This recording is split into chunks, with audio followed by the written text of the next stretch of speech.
베드로와 요한을 예수님의 이름으로 복음을 전하는 것이 싫어서 잡아다가 감옥에 가두었어요. 그리고 이튿날 불러내어서 대제사장들과 성전 맡은 자들과 사두개인들과 예루살렘 공회의 회원들이 그들을 가운데 세워놓고 신문을 합니다. 너희가 무슨 권세로 누구의 이름으로 이런 일을 행하였느냐.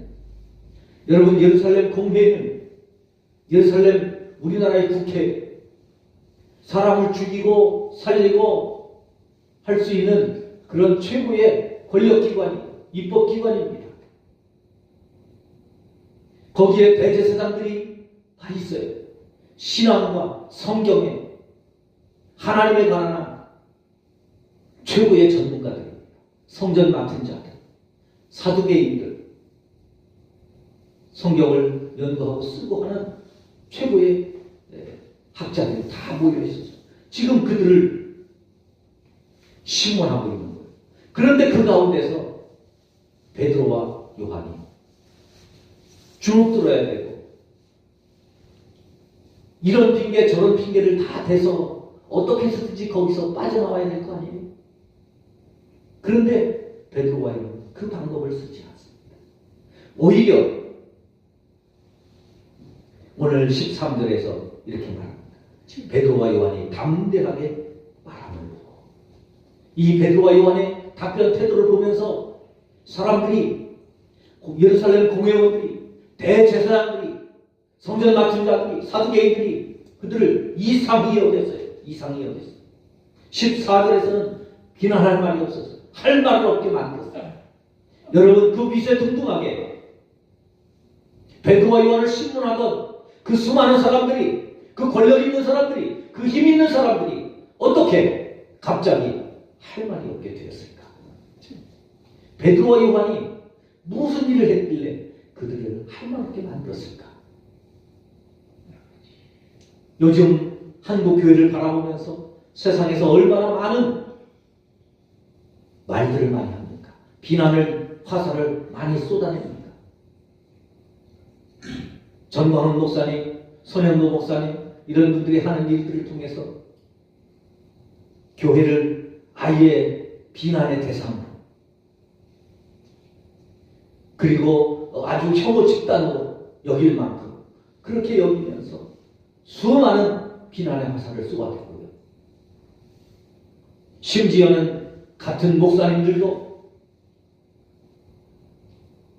비난의 화살을 쏟아내고 서로 비난하며 헐뜯고 핥히고 있는 그런 모습을 바라보면서 저는 이 사도행전을 읽으면서 이 전도운동에 함께 하면서 읽고 또 오늘 본문 설교를 준비하면서 읽다가 하나님 앞에 그렇게 기도했어요. 그렇습니다. 하나님, 한국 교회가 다시 일어나고 우리 교회가 다시 살아나고 회복되어서 세상이 교회를 향하여 할 말이 없게 만들 수 있는 그런 우리 교회가 되게 하여 주옵소서. 그런 한국 교회의 영성을 회복할 수 있도록 인도하여 주옵소서. 우리 성도들이 사회에 나가서, 직장에 나가서 생활할 때, 야, 예수 믿는 사람들 왜 그러냐, 그렇게 비난하고 그렇게 교회를 질타하던 사람들이 할 말이 없게 만들 수 있는 그런 믿음을 우리도 베드로와 요한처럼 회복할 수 있는 믿음을 달라고 하나님 앞에 기도했습니다. 그런 마음으로 오늘 우리의 말씀을 함께 나누고자 합니다.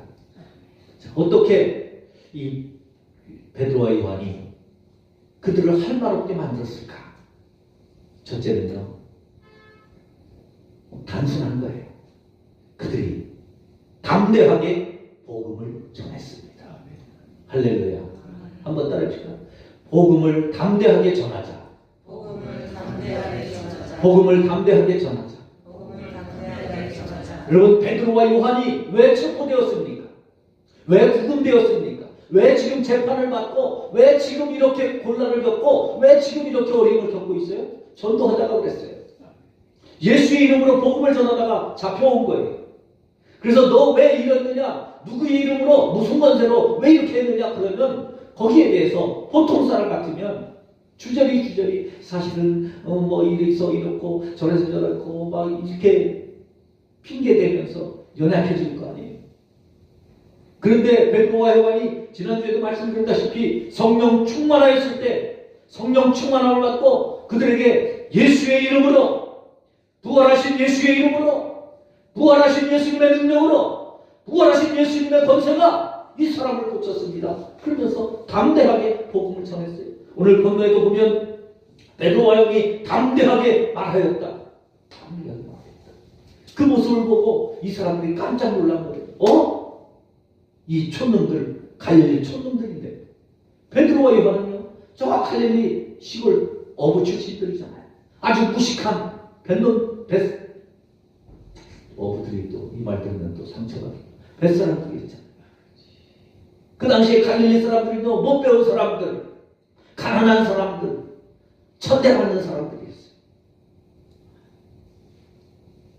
그러니까 갈릴리 사람들이라고 하면 이 당시의 사람들이 다 이 무식한 사람. 아이고 별볼이는 천박한 그런 사람들로 그렇게 여겼어요. 그런데 그렇게 알고 있던 베드로와 요한이 그 예루살렘 공회원들 앞에서 대제사장들 앞에서 성전 맡은 제사장들 앞에서 사도인들 앞에서 오히려 그들 앞에 담대하게 복음을 전하는 거예요. 베드로와 요한은 그들에게 가르침을 받아야 될 사람 아니에요? 그런데 그들 앞에 담대하게 복음을 전하는 거예요. 그래서 이들이 깜짝 놀란 거예요. 이 무식하고 힘도 없고 가진 것도 배운 것도 없는 이 사람들 적당하게 협박하여서 내보내면 기가 죽어서 아무것도 못할 줄 알았는데 그렇지가 않은 거예요. 무식한 사람 앞에서 설교를 듣는 이들이 얼마나 충격을 받았겠어요. 여러분 생각해 보세요. 근데 베드로와 요한이 지금 전도할 그런 상황이냐고요. 복음을 전할 수 있는 그런 상황입니까? 지금 감옥에 갇혀서 그것 때문에 감옥에 갇혔고 그것 때문에 지금 죽을 위기에 처해 있는데 아니 예수님도 십자가에 못 박은 사람들인데 베드로와 요한이 잘못하면 한순간에 그냥 통장의 이슬로 사라질 수 있는 그런 위기예요. 다시는 예수의 이름으로 복음을 전하지 말라고 위협하고 협박하는 거예요. 18절에도 보면 그들을 불러 경고하여 도무지 예수의 이름으로 말하지도 말고 가르치지도 말라 그러면서 위협하고 협박합니다. 그런데요, 베드로와 요한은 성령이 충만해서 담대하게 복음을 말하는 거예요. 그랬을 때 세상에 할 말이 없더라는 거예요. 여러분, 우리 교회가 세상에서 힘을 얻을 수 있는 길이 뭘까요? 세상이 원하는 말을 하면, 세상이 기대하는 말을 하면 교회를 환영할까요? 교회로 사람들이 몰려올까요? 아닙니다. 교회는 교회가 해야 될 말, 예수 그리스도의 복음, 예수 그리스도의 부활, 예수 그리스도의 십자가의 보혈, 성령의 능력을 선포하고 전하고 말하고 찬양하고 외쳐야 될 줄로 믿습니다. 그래야 세상이 할 말이 없게 됩니다.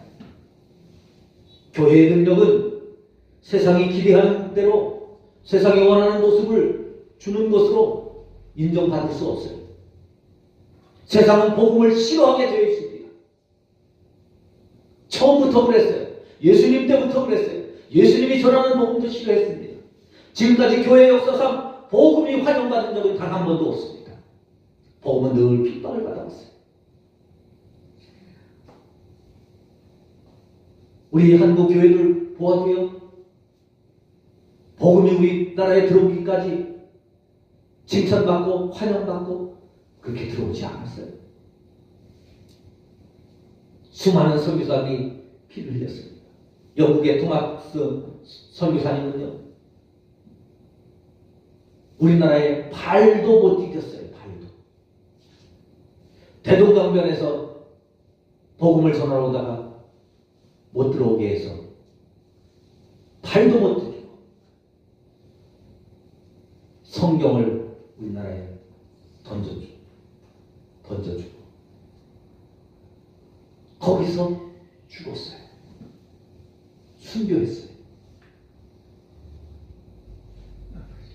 그런데 놀란 게 그들이 던져준 그 성령이 우리나라에 들어와서 한국교회를 이룬 거예요. 요즘 우리가 전도하면 수많은 방법으로 전도를 반대하지. 짜증나고 힘들고 심지어 교회들마저 전도 그렇게 하면 여기 욕만 얻어먹는다. 물론 그렇습니다. 그러나 그래도 교회는 복음을 전해야 합니다. 할렐루야. 오늘 우리에게 필요한 것이 뭡니까? 베드로와 요한처럼 세상의 어떤 권력 앞에서도 당당하게 전할 수 있는 예수의 복음을 가지고 있어야 되고 그 복음을 전할 수 있어야 되는 거예요. 베드로와 요한이 어떻게 그렇게 복음을 전할 수 있겠어요?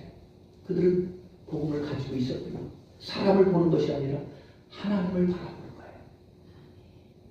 그러니 하나님을 바라볼 때 하나님의 눈이, 하나님의 손길이, 하나님의 심령이, 하나님의 음성이 뭐라고 하시겠어요? 힘들지? 자, 힘들면 하지 마. 그러겠어요? 어렵지? 어려우니까 좀 쉬어. 그러시겠어요? 하나님은 성령은 우리에게 강력하게 말씀하시는 거예요. 생명을 걸고서라도 전하고 외쳐야 되는 겁니다. 두 번째로 베드로와 요한은 하나님 앞에서 판단하는 거예요. 사람의 말을 듣고 판단하는 게 아니라 하나님 앞에서 하나님의 말씀을 듣고 판단하는 겁니다. 이들이 17절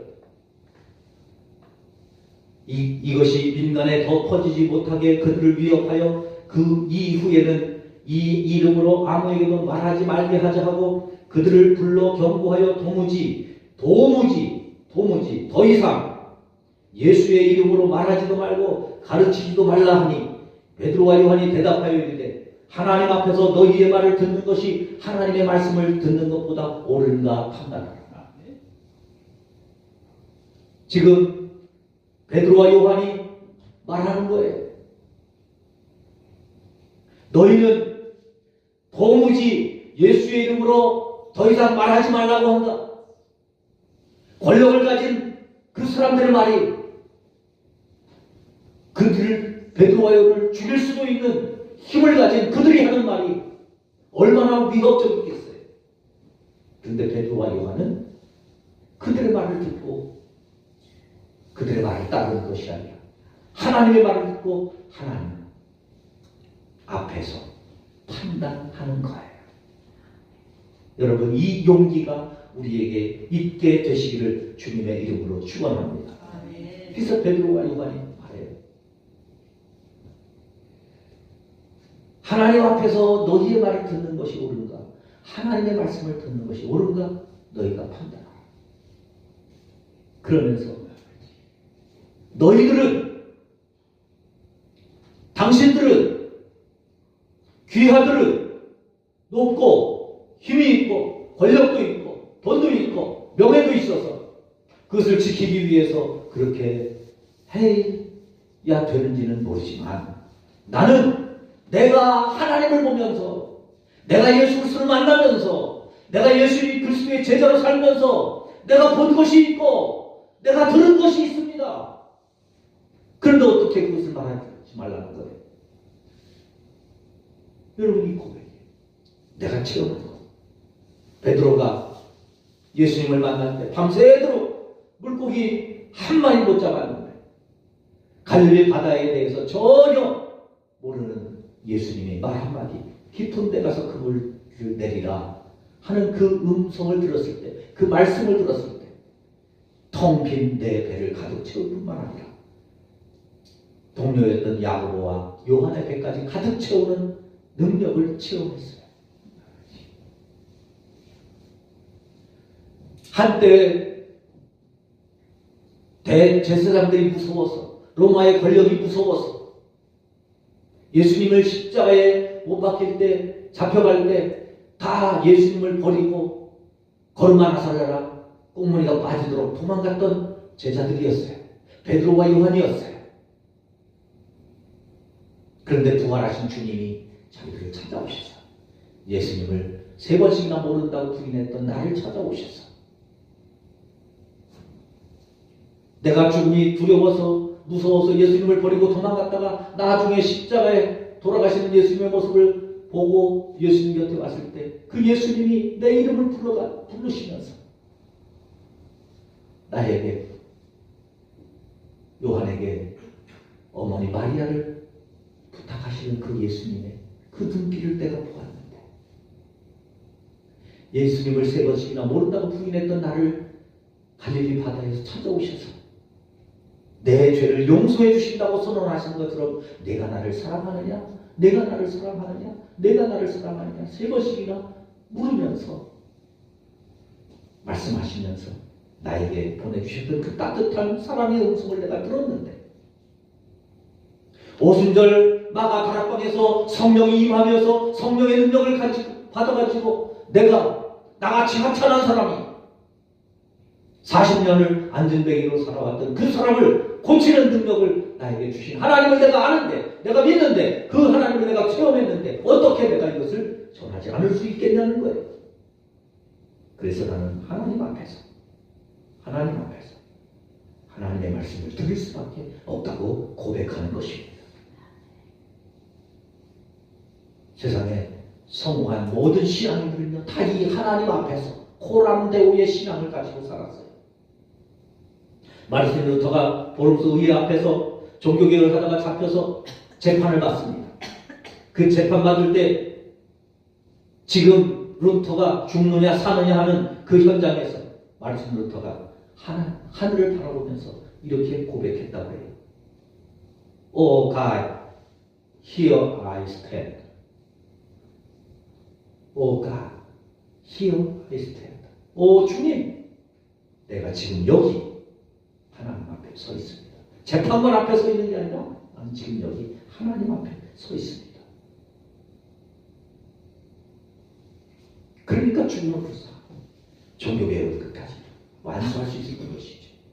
스데반 집사가 돌에 맞아 죽으면서 자기를 향해서 돌을 던지는 사람들을 바라보는 게 아니라 눈을 들어 하늘을 바라보았을 때 하늘이 열리면서 하나님의 보좌 우편에 앉으신 예수님을 바라보게 되었습니다. 그 주님을 보고 만나는 순간 스데반의 고백이 뭐예요? 나를 향해서 돌을 집어 던지면서 나를 죽이는 그들을 향해서 하나님 저들의 죄를 용서해달라고 기도할 수 있는 힘과 용기가 생겼던 것이죠. 사람들을 바라보고 세상을 바라보면 우리는 사람들이 나를 어떻게 생각할까? 사람들이 우리 교회를 어떻게 생각할까? 사람들이 우리 모습을 어떻게 생각할까? 여기에 굴레에 빠지는 거예요. 그래서 헤어나지 못하는 거예요. 여러분 우리는 하나님 앞에서 내가 무슨 일을 결정하고 판단하고 결단할 때 그 결단의 근거가 뭐냐? 하나님 앞에서 이 믿음, 이 신앙, 이 기준, 이 가치관을 분명하게 가지실 수 있기를 주님의 이름으로 축원합니다. 아멘. 그래야 세상이 할 말 없게 만드는 힘이 거기에서 나오는 거예요.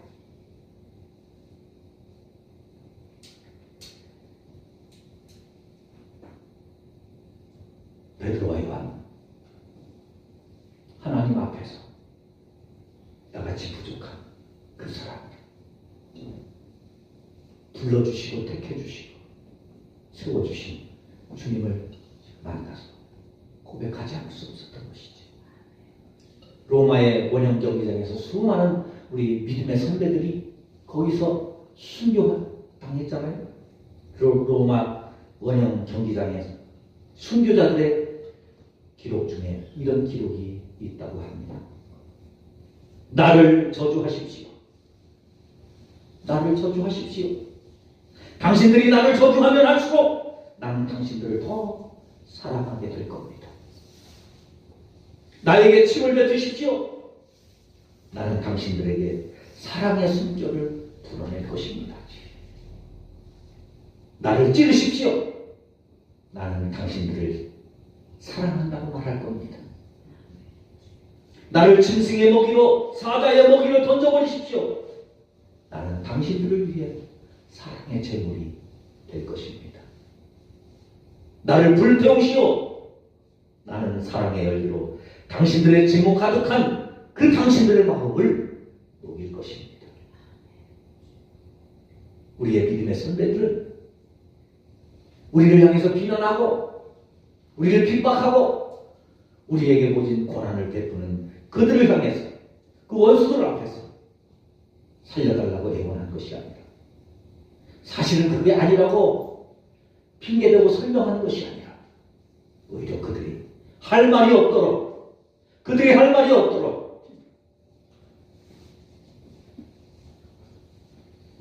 욕하고 핍박하고 죽이고 달려들고 불태워 죽이고 톱으로 쳐 죽이고 기름에 튀겨 죽이고 호수에서 얼려 죽이고 사자의 불에 던져서 사자의 밥이 되게 하는 그 순간 나는 당신들을 향하여 사랑의 제물이 되겠습니다. 희생의 제물이 되겠습니다. 당신들에게 사랑의 언어로 당신들의 마음을 녹이겠습니다 하면서 복음을 담대하게 전했습니다. 난 하나님 앞에서 죽어가는 이 모습이 오히려 당신들의 마음을 녹이는 희생 제물이 되기를 바랍니다. 말했을 때 그 세계 최고의 열강이었던 로마 대제국이 300년 넘은 때요 기독교를 국교로 선포하는 나라로 변화가 되었습니다. 외국 선교사들이 한국에 들어올 때 토마스 선교사와 같이 발도 못 디디고 성경 몇 번 던져주고 주고 갔던 그 선교사들에 그렇게 핍박하고 박해하고 이화학당, 배재학당, 연세대학, 광화원 병원과 학교를 세우면서 복음을 전했던 선교사들을 그렇게 핍박했던 이 나라의 민족이 그들이 죽어가면서 난 죽어도 이 조선을 떠날 수 없다고 이 조선에 내 뼈를 묻어달라고 죽어가면서 유언했던 그 선교사님들을 통해서 한국교회는 세계에 유례없는 복음의 나라가 되었고 미국에 이어 전 세계 선교사를 2위로 파견할 만큼 그리스도의 민족이 되었습니다. 지금 어렵습니다. 힘이 듭니다. 교회가 비난을 당하고 있습니다. 마음의 상처로 내가 어떻게 이 상황을 우리의 처한 상황을 이겨낼 수 있을까요? 길은 세상이 할 말 없게 만들 수 있는 우리의 무기는 담대하게 복음을 전하는 것입니다. 하나님 앞에서 성도로서 믿음의 결단과 믿음의 판단과 신앙인의 모습으로 선택한 우리의 모습입니다. 그럴 때 우리의 믿음이 가장 나약해 보여도 가장 비참해 보여도 그 힘이 그 사랑의 능력이 또다시 한국교회의 부흥을 우리 교회의 회복을 우리의 믿음을 하나님께서 인정해 주시는 믿음으로 회복될 줄로 믿습니다. 그렇게 되시기를 주님의 이름으로 축원합니다.